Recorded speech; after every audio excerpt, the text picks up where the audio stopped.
Welcome back to our review of ABC's hit series, The Good Wife.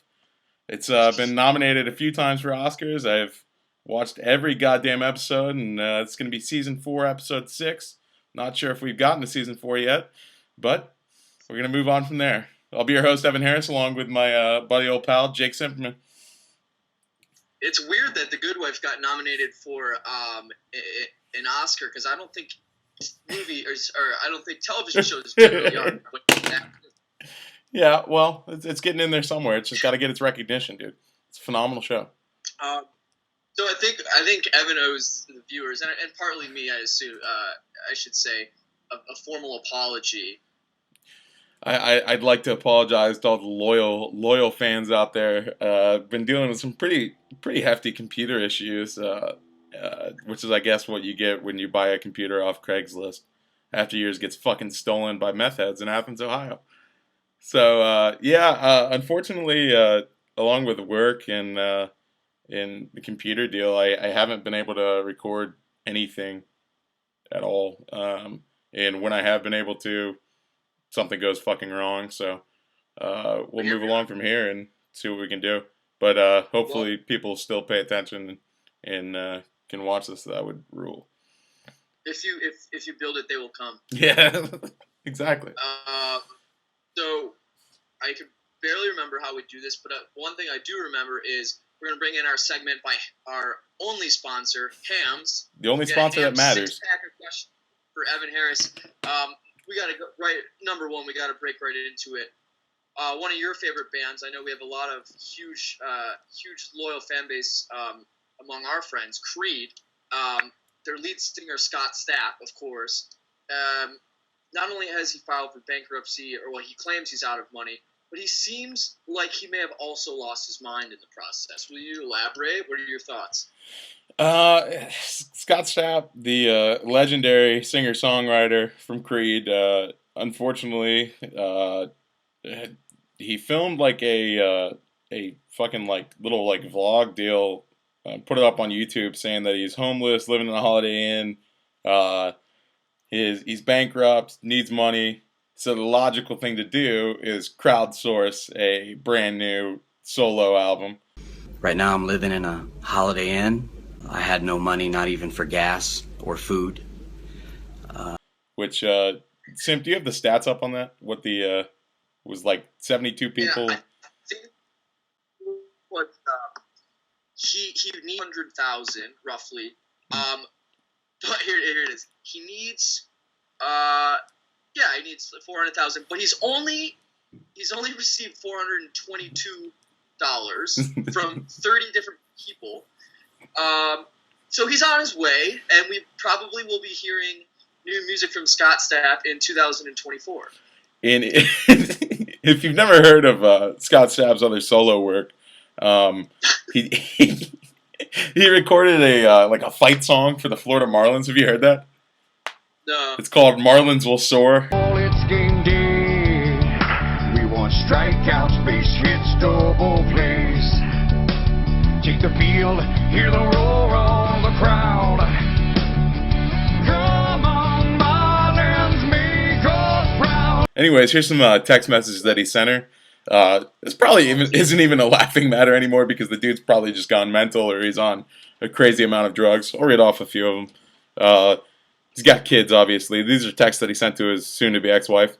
Florida is not safe. Biological weapons on the way. You have to leave with the kids and meet me in Atlanta. Next one. I'm coming to get you, Satan and children. No mercy. You know how this ends. God created you, and now God is ending you. God is also telling me that there's something about Palm Springs and Nashville. There's a connection somehow. He's also telling me DEA for some reason. Next one. Wells Fargo is working on my account problems. I'm out of gas. Haven't eaten in a day. I'm asking if you can spot me $1,000 so I don't fall over of malnutrition. I wouldn't doubt if the CIA is behind Alcoholics Anonymous. So, yeah, my buddy Scotty has fallen into some rough times, and if anybody wants to donate, because I know we all want a new album, about the most I can donate at this point is $69. I'm waiting for somebody to throw in that $69K and get this bad boy going, get him back on his feet, and get him out of that Holiday Inn. So we'll see what happens. All right. Number 2, let's just do a quick. I know a lot of we got a couple hockey fans out there, so let's do a quick. I guess Columbus Blue Jackets status report. I'll tell you this: second worst record in the East, 22 points. Looks like they're not headed to their second playoff berth. Actually, third of all time. But what are your thoughts at this point? Are they in full tank mode for Jack Eichel, Connor McDavid, or how do you somehow salvage this season that has just been really, I think, in a lot of people's minds, a huge disappointment and letdown after an awesome playoff last year? I mean, it should be a fucking phenomenal letdown. Obviously, injuries have plagued the Jackets. We started off winning our first 2, looking great even with injuries, and then just go straight downhill to the point where what did we lose, 7 or 8 straight or 9 straight? I forget what it was. Anyways, it was horrendous. Doobie just got back in the lineup, so that's a big deal. But Doobie is not going to be the player who's going to come out. And we've won 4 straight now. Sure, that's phenomenal. We're going to need to win a whole bunch more straight to even consider a playoff spot.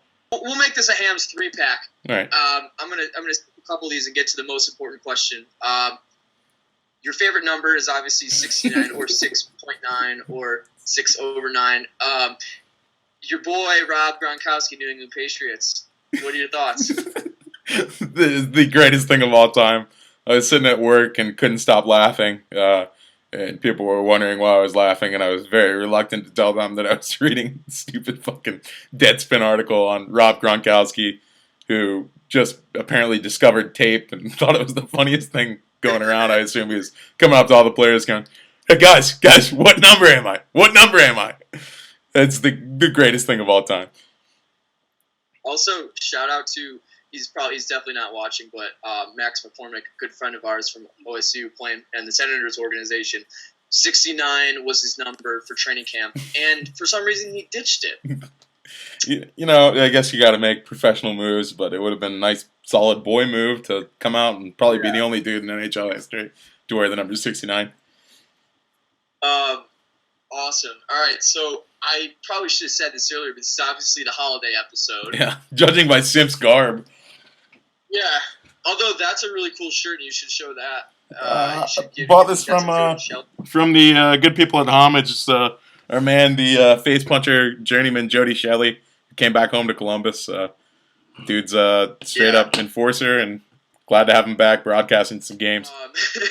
Here's what we're going to do. We're going to count down our favorite top 5 holiday movies. I think I'm going to get a lot of haters for this, but are you ready? I'm going to take it away. Go for it. All right. First, honorable mentions. Jack Frost. Do you remember that movie? Yep, absolutely. Little hockey under theme into it. Yeah, the hockey theme and a reincarnated snowman. That's a great movie. You can't lose.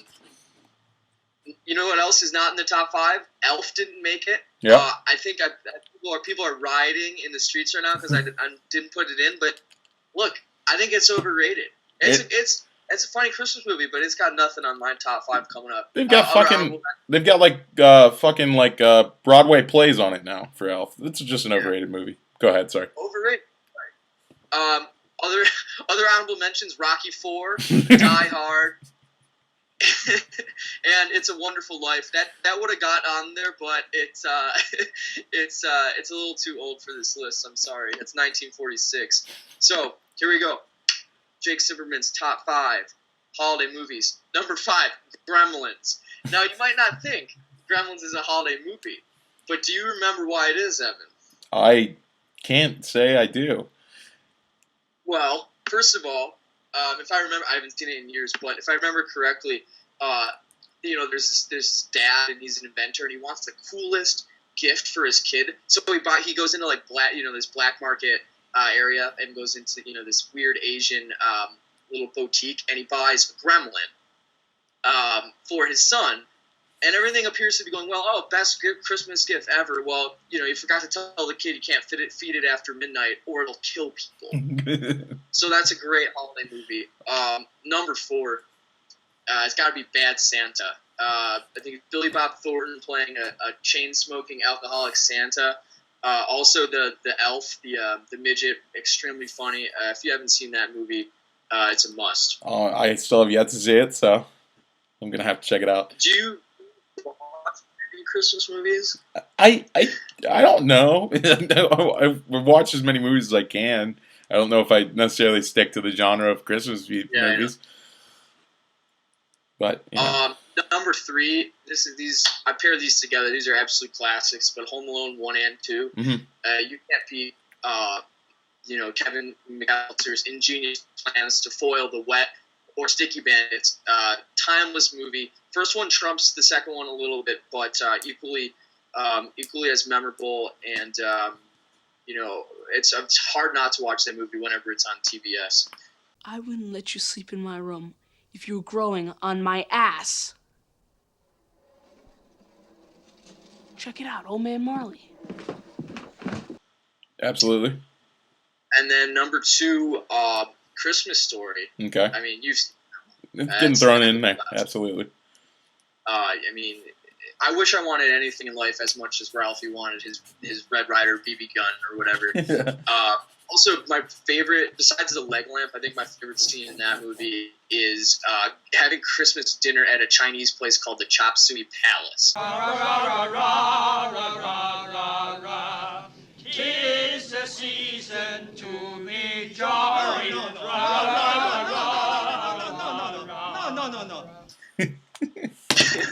And it takes place in Cleveland, so it's a win-win, dude. Absolute win-win. Number 1, oh my gosh, one of the greatest films ever made, Christmas Vacation. Yeah. National Lampoon's Christmas Vacation, Chevy Chase. Really too many funny moments to name. Everything involving Cousin Eddie parking his RV in the backyard, the extravagant light show, forgetting the saw to cut the Christmas tree. I think Chevy Chase really got snubbed out of an Academy Award on this one. Absolutely. Phenomenal list we got to go on here. Yeah, those are just my thoughts. I would highly recommend, if you haven't seen any of those, flipping those on and maybe not watching Bad Santa with your elderly relatives. I will keep that in mind. Definitely. I just want to show that my mom's calling me right now. This is very unprofessional. I apologize. All right, so my list. I'm gonna throw in some. I'm gonna throw in actually a TV special that's gonna come into the tail end of the list. That is one of the greatest holiday specials of all time, and it was Seinfeld Festivus episode. Festivus is actually a tradition that plenty of people actually do now for in the Christmas times. Festivus is a phenomenal episode where it's basically George and his family are very frugal with their money and decide to run their own form of a holiday party. I won't spoil the rest of it. It's a great episode. You're definitely gonna have to check it out. We'll go ahead with the number. I also wanted to point out my list of once again a very professional show. What I'm working with here. This is it's just what I work with, I guess, at this point. We go with Polar Express coming in at number 4. Polar Express. Oh. Good old Tom Hanks in a somewhat animated movie that I read the book as a kid all the time with my parents. I always loved the movie. I'll turn it on every time. Yeah. Number 3, I haven't seen the movie, but I'm gonna guess it's pretty damn good. There's some movie called Hulk with Muscles or Hulk something. It stars Hulk Hogan. I gotta check it out, but I got it on here as Hulk ? It's something I'm willing to put in there without seeing because I know it's gonna be good. There's no way Dick can't be there. We'll do. I guess we'll do number 2. The greatest holiday movie of all time, bar none. Jingle All the Way. Arnold Schwarzenegger and Sinbad coming in at the dynamic duo. I think Phil Hartman's in it too. Jingle All the Way, I will watch any day ever. Doesn't matter if it's Christmas time. That is the best movie of all time, and there's no fucking disputing it. I think I'm at. That's 4. We're gonna go number one. If there's a Franklin and Bash, All the Way's the best. yeah. Well, we're gonna throw in an extra one. If there is an episode of Franklin and Bash for Christmas or holiday season, it's probably that. So that'll top me off with the greatest Christmas specials of all time. There you have it. I love those are incredible choices. I actually haven't seen Jingle All the Way, but boy, do I want to now. Sinbad, dude. Sinbad. Also, did you notice I got Hip Hop Santa here? So I was trying-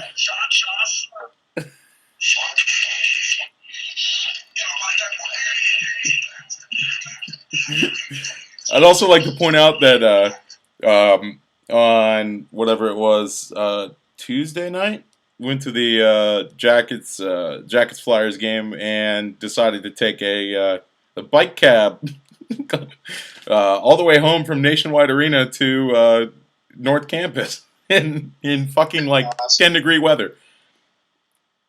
How much did you pay him? 35. But it was probably really fun. It was fun for probably like the first 15 minutes because we were just blaring Dr. Dre, and then once your feet and hands start getting numb, it pays off definitely. Anyways, I think that'll wrap it up, huh? Yeah. And once again, thanks for watching. Happy Festivus to everyone out there. Festivus for the rest of us. Hopefully, we'll be back with another episode next week, depending on if Evan's computer decides to function or not. Yeah, let's fingers crossed, and we'll go from there. I'd like to give a shout out to all the haters, and like, subscribe, thumbs up, whatever, share, do all that shit, and we'll try to make a few more episodes. It's like you've done this before. Well yeah. done. Alrighty then. All right. All right. Good episode. Later.